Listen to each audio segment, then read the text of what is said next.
পুরান ঢাকার অলিগলিতে মানে কান পাতলে এখনো কিন্তু শোনা যায়, তাই না? একটা অন্যরকম সুর। হ্যাঁ, কথার একটা নিজস্ব ঢং আছে, ঢাকাইয়া উর্দু যাকে বলে। ঠিক, কিন্তু মনে হচ্ছে না যে সুরটা কেমন যেন হালকা হয়ে আসছে, মিলিয়ে যাচ্ছে? সেই আশঙ্কাটা তো আছেই। তো আজকের আলোচনাটা ঠিক এই নিয়েই, মানে এই যে ঢাকাইয়া উর্দু, এই ঐতিহ্যবাহী ভাষা, একে টিকিয়ে রাখতে বয়স্কদের ভূমিকাটা আসলে কতটা জরুরি, কতটা অপরিহার্য? অবশ্যই, বিষয়টা খুব গুরুত্বপূর্ণ। আমরা যে আলোচনাটা হাতে পেয়েছি, মানে revitalising Dhakaiya Urdu, the role of elders, এই শিরোনামের যে তথ্যগুলো, সেখান থেকেই আমরা বিষয়টাকে একটু গভীরে দেখতে চাইছি। হ্যাঁ, বোঝা দরকার। আমাদের লক্ষ্যটা তো পরিষ্কার, শুধু বয়স্কদের ভূমিকাটা চিহ্নিত করা নয়, বরং এর গভীরতাটা বোঝা। তারা ঠিক কিভাবে কোন কোন উপায়ে এই ভাষার শিকড়কে আরও মজবুত করতে পারেন। ঠিক, সেই পদগুলো নিয়েই কথা বলা দরকার। চলুন তাহলে শুরু করা যাক, পুরান ঢাকার এই ভাষাগত ঐতিহ্যের গভীরে একটু ঢোকা যাক। চলুন। একদম প্রথমে যে প্রশ্নটা মনে আসে, কেন আমরা বলছি যে বয়স্করাই ঢাকাইয়া উর্দুর আসল ধারক ও বাহক? ভাষা তো অনেকেই বলেন, কিন্তু এই বিশেষ ক্ষেত্রে বয়স্কদের গুরুত্বটা ঠিক কোথায়? তাদের অ্যাক্টিভ থাকাটা কেন এত জরুরি মনে হচ্ছে? দেখুন, প্রশ্নটা খুবই স্বাভাবিক। আসলে ঢাকাইয়া উর্দু তো শুধু কতগুলো শব্দ বা বাক্য নয়, এর একটা নিজস্ব জগৎ আছে। নিজস্ব জগৎ? হ্যাঁ, মানে এর শব্দভাণ্ডার, এর উচ্চারণ, বাগধারা, প্রবাদ, কত কি, এমনকি এর সাথে জড়িয়ে থাকা গল্প, কৌতুক, স্মৃতি, এসব কিছু মিলিয়েই তো ভাষাটা। আচ্ছা। আর বয়স্করা, তারা তো শুধু এই ভাষার বক্তা নন, তারা এই পুরো জগৎটার মানে একটা জীবন্ত আর্কাইভের মতো। জীবন্ত আর্কাইভ, দারুণ বলেছেন। হ্যাঁ, কারণ তারা তো বছরের পর বছর এই ভাষাতেই জীবনটা কাটিয়েছেন। তাদের আনন্দ, কষ্ট, সামাজিকতা সবকিছুতেই ভাষাটা জড়িয়ে আছে। তাদের স্মৃতিতে যা আছে সেটা তো আর কোনো বই বা ডিকশনারিতে সেভাবে পাওয়া যাবে না, তাই না? না, তা তো যাবে না। তারা ভাষার স্বাভাবিক ছন্দটা বোঝেন। কোন পরিস্থিতিতে কোনটা বলতে হবে সেই ভেতরের বোধটা তাদের আছে। তাই যখন এই ভাষাটাকে বাঁচিয়ে তোলার কথা হচ্ছে, তখন এই জীবন্ত আর্কাইভকে ছাড়া কি এগোনো সম্ভব? প্রায় অসম্ভবই মনে হচ্ছে। ঠিক, তাদের সক্রিয় অংশগ্রহণ ছাড়া হয়তো কিছু উদ্যোগ নেওয়া যাবে, কিন্তু তাতে কি আসল প্রাণের ছোঁয়াটা থাকবে? সেটাই প্রশ্ন। একদম।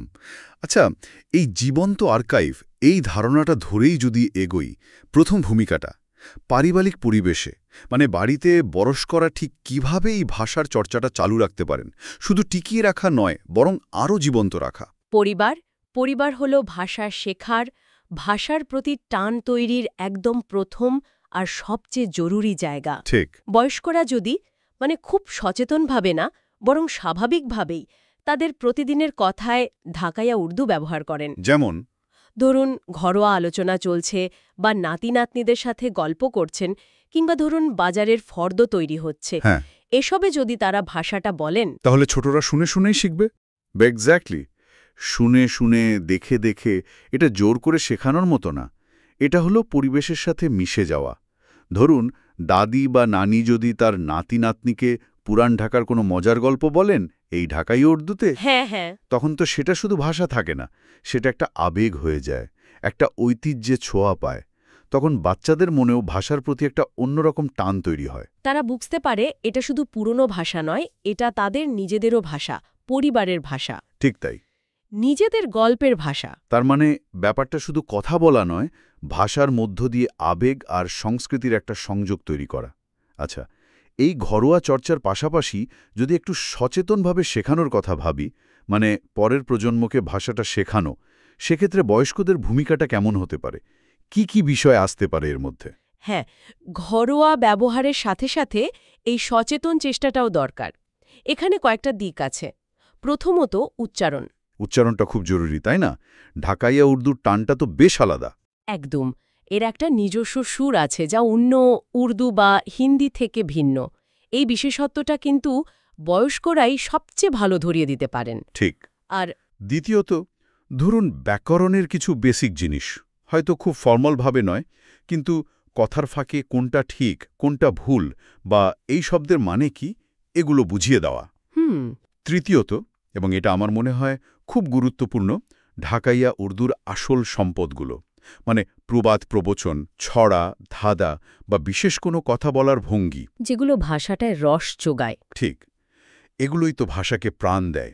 ধরুন, বিশেষ কোনো অবস্থায় ব্যবহার করার মতো একটা প্রবাদ যদি তারা শিখিয়ে দেন, তখন তরুণরা ভাষার গভীরতাটা ধরতে পারবে। আর চতুর্থ কোনো দিক আছে? হ্যাঁ, সামাজিক আর ধর্মীয় অনুষ্ঠানগুলো, যেমন ধরুন মিলাদ, বিয়ে, আকিকা বা পুরান ঢাকার ইফতার, এসব অনুষ্ঠানে ভাষাটার প্রাসঙ্গিক ব্যবহার তুলে ধরা।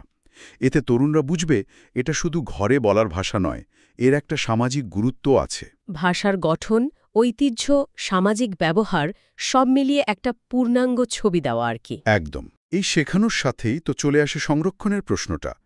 তৃতীয় ভূমিকা হিসেবে যদি ভাবি, সাহিত্য আর ইতিহাস সংরক্ষণ, বয়স্কদের স্মৃতিতে যা আছে সেটা কিভাবে এই পুনরুজ্জীবনের কাজে লাগতে পারে, এর গুরুত্বটা কোথায়? এর গুরুত্ব অপরিসীম, অনেক দিক থেকে গুরুত্বপূর্ণ। প্রথমত দেখুন, ঢাকাইয়া উর্দুর অনেক কিছুই তো মূলত মুখে মুখে টিকে আছে। ঠিক। যেমন ধরুন পুরনো গান, কিস্সা। হ্যাঁ, পুরনো লোকগান, কবিতা, কিস্সা কাহিনী, এমনকি বিয়ের গীত, এগুলোর বেশিরভাগই তো সেভাবে লেখা হয়নি।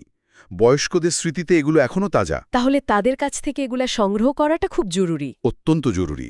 এগুলো রেকর্ড করা বা লিখে রাখা দরকার, না হলে তো তাদের সাথে সাথেই এই সম্পদগুলো হারিয়ে যাবে। সেটা তো ভয়াবহ একটা ক্ষতির ব্যাপার হবে। অবশ্যই। দ্বিতীয়ত, বয়স্করা হলেন ইতিহাসের জীবন্ত সাক্ষী। পুরান ঢাকার সমাজ কিভাবে বদলেছে, পুরনো রীতিনীতি কি ছিল, উৎসবগুলো কেমন হতো। হ্যাঁ, এমনকি কোনো জায়গার নামের পেছনের গল্প। ঠিক, এইসবই তাদের স্মৃতিতে আছে। যখন তারা এগুলো বলেন বা এগুলো লেখা হয়, তখন তো শুধু ভাষাটা বাঁচে না, একটা অঞ্চলের পুরো সামাজিক সাংস্কৃতিক ইতিহাসটাও ধরা থাকে। আর এতে তরুণ প্রজন্মের লাভটা কি? লাভ, বিশাল লাভ। যখন তারা নিজেদের এলাকার, নিজেদের ভাষার এই এত সমৃদ্ধ ইতিহাসটা জানতে পারে, তখন ভাষার প্রতি তাদের একটা অন্যরকম মমত্ববোধ তৈরি হয়। তারা এর গুরুত্বটা বোঝে। এটা ভাষার প্রতি শ্রদ্ধা বাড়ানোর একটা দারুণ উপায়। তার মানে ভাষাটা শুধু কথা বলার টুল নয়, এটা আমাদের ইতিহাস আর সংস্কৃতির ধারকও বটে। আচ্ছা, এই সূত্র ধরে যদি ভাবি, সামাজিক আর সাংস্কৃতিক কার্যক্রমে বয়স্কদের অংশগ্রহণ, মানে চতুর্থ ভূমিকাটা, এটা কিভাবে ভাষার পুনরুজ্জীবনে আরও সাহায্য করতে পারে? কিছু উদাহরণ দিলে ভালো হয়। অবশ্যই। ভাষা তো বেঁচে থাকে ব্যবহারের মাধ্যমে, তাই না? বিশেষ করে সমাজে এর দৃশ্যমানতা বাড়লে বয়স্করা এখানে অনেক কিছু করতে পারেন। যেমন ধরুন, স্থানীয়ভাবে যদি ঢাকাইয়া উর্দুতে কোনো নাটক বা গানবাজনার আয়োজন হয়, আচ্ছা, হিসেবেও যান, সেটাও অন্যদের উৎসাহিত করবে। সেটাও ঠিক। আবার ধরুন, পুরান ঢাকার বিভিন্ন ক্লাব বা সংগঠনে তারা নিজেরা উদ্যোগ নিয়ে ভাষা চর্চার একটা আসর তৈরি করতে পারেন। এটা ভালো আইডিয়া। কিংবা ধরুন, বিয়ে বা গায়ে হলুদের মতো অনুষ্ঠানে পুরনো দিনের ঢাকাইয়া উর্দুতে গাওয়া হতো যে গীতগুলো বা যে আচারগুলো ছিল, সেগুলো আবার ফিরিয়ে আনার চেষ্টা করা। তারা হয়তো নিজেরা দুটো গান গাইলেন বা কোনো পুরনো কিস্সা শোনালেন। এতে লাভটা কি হচ্ছে? দুটো লাভ। এক, ভাষার সরাসরি ব্যবহার হচ্ছে। দুই, তরুণ প্রজন্ম ভাষার এই আনন্দের দিকটা, সামাজিক দিকটার সাথে পরিচিত হচ্ছে। তারা বুঝছে এই ভাষাটা শুধু অতীতের গল্প নয়, এটা তাদের বর্তমান জীবনেরও অংশ হতে পারে। ভাষার সামাজিক স্ট্যাটাস বা গ্রহণযোগ্যতা বাড়ছে আর কি। একদম, ভাষার দৃশ্যমানতা বাড়ছে। আচ্ছা, এই যে সংরক্ষণের কথা হচ্ছে বারবার, এখন তো ডিজিটাল যুগ, সবকিছুই ডিজিটাল মাধ্যমে সংরক্ষণ করা হচ্ছে। পঞ্চম ভূমিকা হিসেবে যদি ডিজিটাল সংরক্ষণের সহায়তার কথা ভাবি, আজকের দিনে এটা কতটা দরকারি? আর বয়স্করা, যারা হয়তো টেকনোলজির সাথে ততটা পরিচিত নন, তারা এখানে কিভাবে সাহায্য করতে পারেন? ডিজিটাল মাধ্যমের প্রাসঙ্গিকতা নিয়ে তো কোনো প্রশ্নই নেই এখন। এটা ভাষাকে অনেক দূর পর্যন্ত পৌঁছে দিতে পারে আর দীর্ঘ সময়ের জন্য সংরক্ষণও করতে পারে। কিন্তু বয়স্করা কিভাবে যুক্ত হবেন? দেখুন, বয়স্করা হয়তো সরাসরি প্রযুক্তি ব্যবহারে ততটা দক্ষ নন, কিন্তু তারাই তো এই প্রক্রিয়ার মূল উৎস, মানে কন্টেন্টের উৎস। আচ্ছা, বুঝিয়ে বলুন। তরুণ প্রজন্মের সাহায্য নিয়ে তারা বিরাট ভূমিকা রাখতে পারেন। যেমন ধরুন, তাদের কণ্ঠ ব্যবহার করে ঢাকাইয়া উর্দুর একটা অথেন্টিক ডিজিটাল ডিকশনারি বা অডিও আর্কাইভ তৈরি করা যেতে পারে। যেখানে সঠিক উচ্চারণটা থাকবে। ঠিক। প্রতিটি শব্দের সঠিক উচ্চারণ, কথার বিভিন্ন টান এগুলো রেকর্ড করা থাকলে যারা ভাষাটা শিখতে চায় বা গবেষণা করতে চায় তাদের খুব সুবিধা হবে। এটা তো দারুণ ব্যাপার হবে। তাদের স্মৃতিতে থাকা গল্প, গান, কিস্সা এগুলো অডিও বা ভিডিও করে ডিজিটাল প্ল্যাটফর্মে রাখা যায়। তাদের কাছে যদি পুরনো দিনের ছবি বা চিঠি থাকে, সেগুলোকে স্ক্যান করে আর্কাইভে রাখা। হ্যাঁ, মূল কথা হলো বয়স্কদের কাছে আছে জ্ঞান আর অভিজ্ঞতা, মানে কন্টেন্ট, আর তরুণদের কাছে আছে প্রযুক্তি। এই দুটোকে মেলাতে হবে। এই মেলবন্ধনটা খুব জরুরি। এর মাধ্যমে তো ঢাকাইয়া উর্দুকে বিশ্বেও পরিচিত করানো সম্ভব। অবশ্যই সম্ভব। দারুণ। এবার তাহলে শেষ ভূমিকায় আসি। ষষ্ঠ ভূমিকায় ভাষার গুরুত্ব নিয়ে সচেতনতা বাড়ানো। এই সচেতনতা কাদের মধ্যে বাড়ানো দরকার আর কিভাবে? এখানে বয়স্কদের নকশাটা বা ভূমিকাটা কি? সচেতনতাটা দরকার মূলত দুটো গ্রুপের মধ্যে। এক হলো তরুণ প্রজন্ম, যারা হয়তো বাংলা ইংরেজির ভিড়ে নিজেদের এই ঐতিহ্যবাহী ভাষাটা থেকে দূরে সরে যাচ্ছে। আর দ্বিতীয় গ্রুপ? দ্বিতীয়ত সেই সব ঢাকাইয়া পরিবার যারা হয়তো নিজেরা ভাষাটা জানেন কিন্তু প্রতিদিনের জীবনে আর ব্যবহার করছেন না বা সন্তানদের শেখাচ্ছেন না। এরকম তো হচ্ছে। তো বয়স্করা এখানে অভিভাবক হিসাবে, মুরব্বি হিসাবে একটা বড় ভূমিকা নিতে পারেন।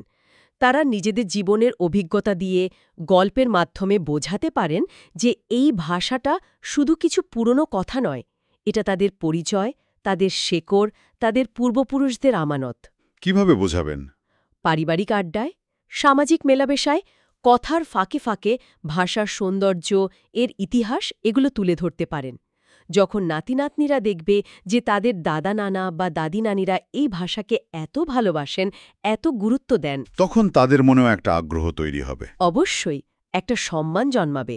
তাদের বোঝাতে হবে যে একটা ভাষা মরে যাওয়া মানে শুধু কিছু শব্দ হারিয়ে যাওয়া নয়, এর সাথে একটা সংস্কৃতি, একটা জীবনধারাও হারিয়ে যায়। এই বোধটা জাগিয়ে তোলার জন্য বয়স্কদের চেয়ে ভালো আর কে আছে? একদম ঠিক। পুরো আলোচনাটা শুনে একটা বিষয় একেবারে পরিষ্কার হয়ে গেল আমার কাছে। ঢাকাইয়া উর্দুকে যদি সত্যি সত্যি আবার জাগিয়ে তুলতে হয়, এর ঐতিহ্যকে যদি ভবিষ্যতের জন্য রাখতে হয়, তাহলে বয়স্কদের এগিয়ে আসতেই হবে। তাদের ছাড়া এটা সম্ভব না। সম্ভব না বললেও চলে। তারাই তো আসল স্তম্ভ, ভাষার জীবন্ত শক্তি। তাদের অংশগ্রহণ ছাড়া এই পুনরুজ্জীবন খুব কঠিন তো বটেই, হয়তো আসল পথে থাকবেও না। ঠিক বলেছেন, কারণ ভাষার যে ভেতরের আত্মাটা সেটা তো তাদের মধ্যেই সবচেয়ে বেশি আছে। পরিবার থেকে শুরু করে সমাজ, শিক্ষা, সংস্কৃতি সব জায়গায় তাদের জ্ঞান, তাদের অভিজ্ঞতা, ভাষার প্রতি তাদের যে টান, এটাকে কাজে লাগাতে হবে। এবং এটা অপরিহার্য। অপরিহার্য। তরুণদের পথ দেখানো, উৎসাহ দেওয়া, ভাষার জন্য ভালোবাসা তৈরি করা, সবেতেই বয়স্কদের নেতৃত্ব দরকার। তারাই হতে পারেন এই পুনরুজ্জীবনের আসল চালিকা শক্তি। এই সব কথা শুনতে শুনতে আলোচনার শেষে এসে একটা ভাবনা কিন্তু মনে আসছে। বলুন। এই যে বয়স্কদের এত জ্ঞান, এত অভিজ্ঞতা, ভাষার প্রতি এত মমতা, এটাকে আমরা মূলত ব্যক্তিগত বা পারিবারিক পর্যায়ে কাজে লাগানোর কথা ভাবছি বা বলছি। কিন্তু এর বাইরে আরেকটু অর্গানাইজডভাবে, ধরুন কোনো প্রতিষ্ঠান বা কোনো গোষ্ঠীর মাধ্যমে এই জ্ঞান ভাণ্ডারকে কি আরও ভালোভাবে কাজে লাগানো যায় না? প্রাতিষ্ঠানিকভাবে? হ্যাঁ, অনেকটা সেরকম। এমন কোনো মডেল কি ভাবা যায় যেটা ভাষার দীর্ঘমেয়াদী সংরক্ষণ আর প্রসারে আরও জোরালো ভূমিকা রাখবে, শুধু স্মৃতিচারণ বা ঘরোয়া চর্চার মধ্যে আটকে না থেকে?